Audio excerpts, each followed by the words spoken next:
up on this week's show, host of New Zealand's top stars blow the whistle for the fight against violence. We get set for the new season and the new format of ITM Cup Rugby. And Marty Holler reunites with Waikato 12 years after making his debut. Yes, kia ora, good evening and welcome on into Rugby Senate. Great to have your company once more. And we have a super crew joining us on the couch just for you, and it's for a very special cause. So let's introduce our guests, and they are joining us. Rugby League legend Ruben Wiki is here alongside him, of course, a good friend to the show here, Rugby Centre, former All Black flanker Josh Kronfeld. And next to me, a good mate of mine, a man who's won the Ranfurly Shield twice. Now get this, playing for two different teams. Rua Puki, congratulations, welcome along, gentlemen. Yep, the cause is called Blow the Whistle. It's a family violence campaign that uses sports language and well-known sports stars to galvanise people to get help if they need it. I'm part of the campaign, as are Ruben and Josh and a host of others. And first up, many of us have had an experience ourselves, so I guess the question would be to ask you all, and you Ruben first, why did you get involved with this? Yeah, it's something that's been with me for a long time. I've witnessed my mum through a few relationships.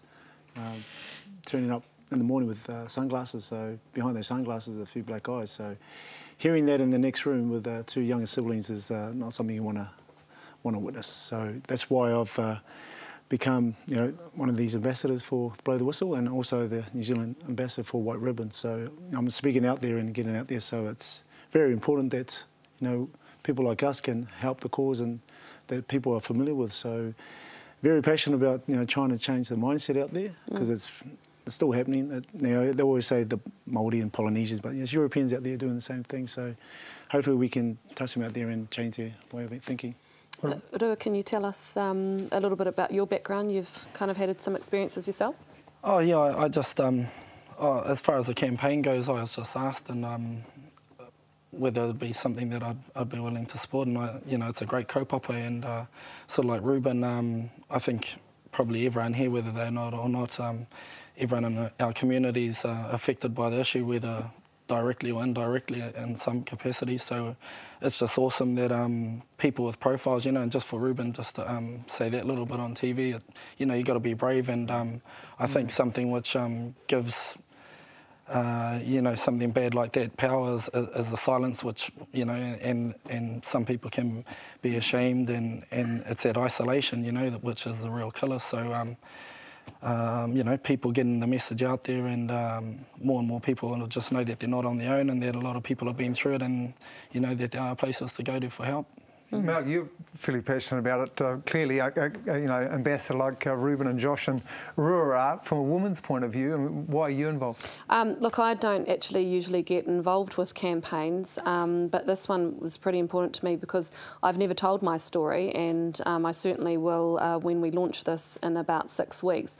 But I was involved in a relationship that became violent after I ended it, which often violence escalates when you end a relationship, and it's a pretty terrible story. But the reason I'm doing it is because I don't think people should be embarrassed, especially women, about admitting that they've been involved in a violent relationship or a domestic incident at home.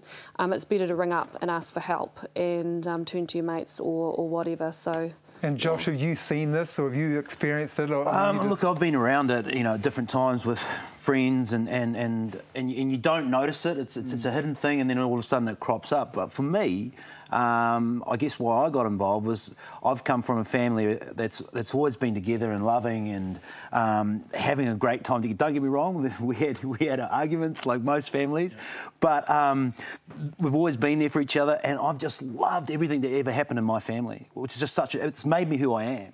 And I treasure that fact, and I want to try and bring that into my family as much as I can. And so if we can get the message out there so that families can enjoy what I had in my childhood, wicked, and that's probably why I'm involved, because it's just something that's it's there, and we don't know it's there, and it's under the surface. And if we can expose it and expose people with how to deal with these factors and the reasoning and the whys and try and negate that stuff. We're just doing so much for New Zealand.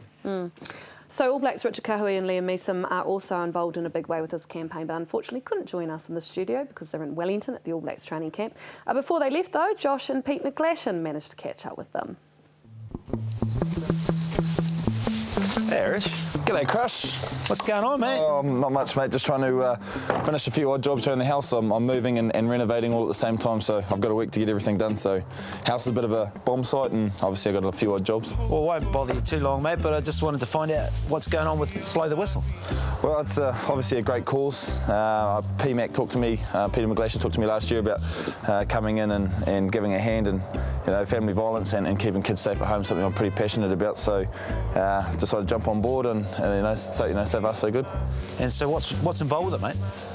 Oh, I suppose I could go and explain everything to you, but I think we've probably got a better man for the job, and that is Pete McGlashan, the man that started it all.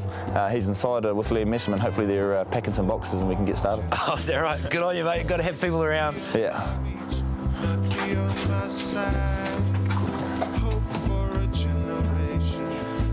Liam? Pete. How's it going, mate? You all right? So tell me, what is Blow the Whistle? Blow the Whistle is a family violence campaign. It uses the language of sport and positive family images to really encourage people to ask for help if they're living with violence at home. Who's involved, Rich? Can you do it off the top of your head? There's quite a few of us, obviously, us three, and there's Jenny May Coffin, Mel Robinson, Paul Hinade, Ruben Wiki. It's pretty cool meeting Ruben the other week. We were really lucky. We got some amazing images from the photo shoot at Photosport. Andrew Cornery and the team did an awesome job of getting us some cool shots of the guys, which will go out as posters and coasters and billboards and banners all around the country. Hey, so Liam, how did you get involved in Blow the Whistle? Yeah, well, my good friend up here, Cucks, sort of talked to me at training about it, and I just think it's a great cause, and obviously for my young fella here, wanted to get on board. So it's not the only charity you're involved with, though, is it? No, I've got a label called Native, and it's just a small little business, just doing T-shirts and trying to sell those, and all the money and proceeds go back to the youth here in Hamilton. So, and also just jumped on board a stage of origin, sort of whose line is it anyway, sort of stage thing. Check out my guns! Check out my guns!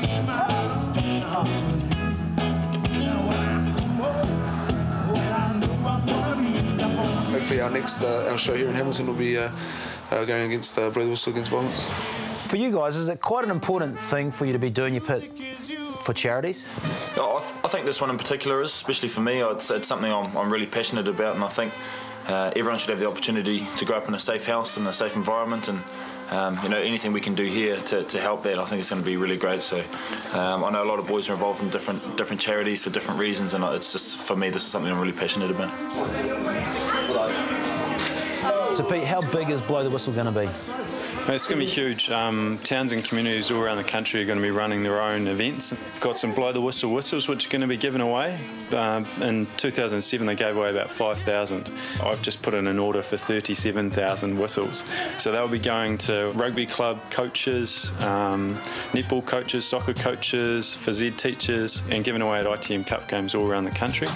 And I've also ordered 84,000 coasters that'll be going into rugby clubs and bars and restaurants all around the place, so it's going to be huge. Well, it sounds like you're going to be busy, and you guys have got a World Cup to win and some packing to do, so I better get out of your hair. We've probably got a team to make first, but we can certainly start on the packing. Let's go.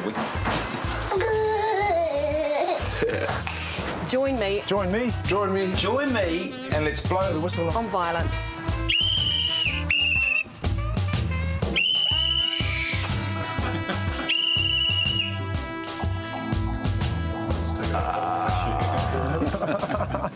Couldn't even blow the whistle, Josh. Goodness.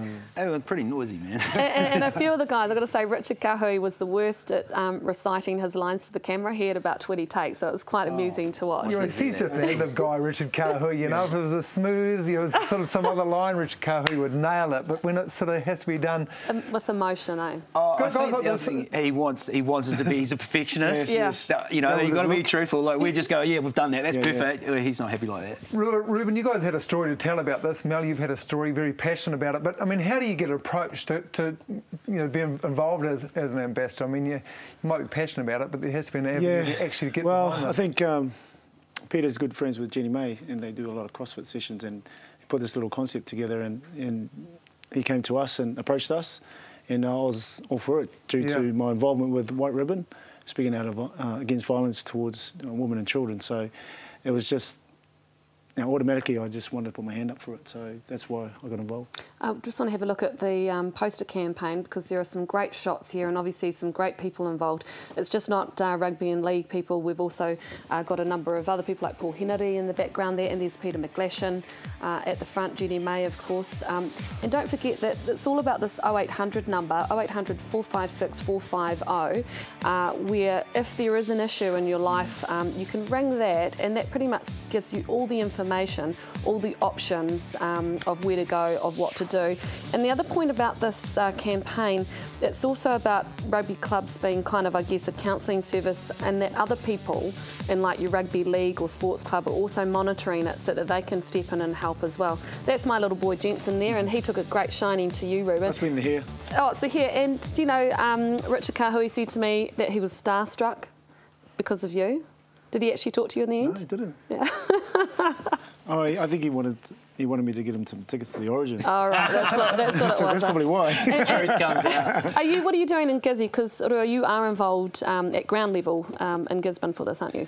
Yeah, I work for a few organisations, but for the Ngāti Porou Runanga, I'm running a mentoring program. So, just the nature of that work, some of the home environments of some of the boys, I'm not saying that they're exposed to that sort of thing, but, some of the poorest areas in Gisborne and all those sort of problems that come with poverty. So I just thought, it's just a natural follow-on when I was asked to be a part of this.